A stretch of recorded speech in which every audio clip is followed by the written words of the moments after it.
అమ్మా నల్ల కలువల తండం లాంటి జుత్తు. ఏంటి నల్లగా ఉండడం ఏమిటండి మరి అంటే, అమ్మవారు సాక్షాత్తుగా పరాశక్తి స్వరూపం ఆ తల్లి. ఆ తల్లి మనలా కాలగతికి లొంగిపోయేటటువంటి స్వభావం ఉన్నది కాదు ఆవిడ. అందుకే ఆవిడ ఆ ఇద్దరిని, సూర్యచంద్రులు ఇద్దరిని, తపనోడుపమండల వాళ్ళిద్దరిని చెవులకి ఆభరణముల కింద ధరిస్తుంది. సూర్యచంద్రులిద్దరూ అమ్మవారి చెవులకి ఆభరణములైతే మనందరం దేని వల్ల పడిపోతున్నాం? సూర్యుడు ఉదయించి సూర్యుడు అస్తమిస్తుంటే సమయం అయిపోతూ ఉంటుంది, రోజులు. మనం సంతోషపడిపోతూ ఉంటాం, అబ్బా సూర్యుడు ఉదయించాడు, సూర్యుడు అస్తమించాడని. కానీ సూర్యోదయ సూర్యాస్తమయాల్లో మన ఆయుర్దాయాన్ని తినేస్తాడు పరమాత్మ.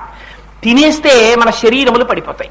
కానీ అమ్మవారు ఆ సూర్యచంద్రులిద్దరూ అమ్మవారికి ఆభరణములుగా ఉన్నారు. అందున ఈ శ్లోకం చెప్పుకునేటప్పుడు వర్షం పడడం సాక్షాత్తుగా అమ్మవారు మన